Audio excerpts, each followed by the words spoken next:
Говорят, можно вечно смотреть на огонь.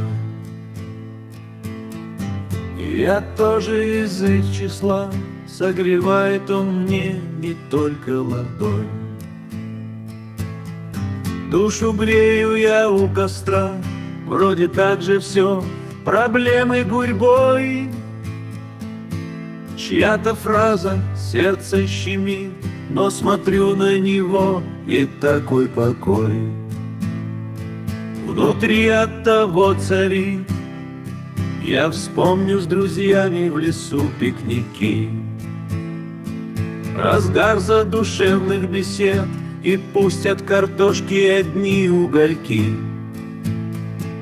Вкуснее ее ведь нет, соловей, заприметив мой с костром диалог, дивной трелью меня поверг, а костер, придя в небывалый восторг, пускает ему фейерверк. Не смогу благодарность Творцу удержать.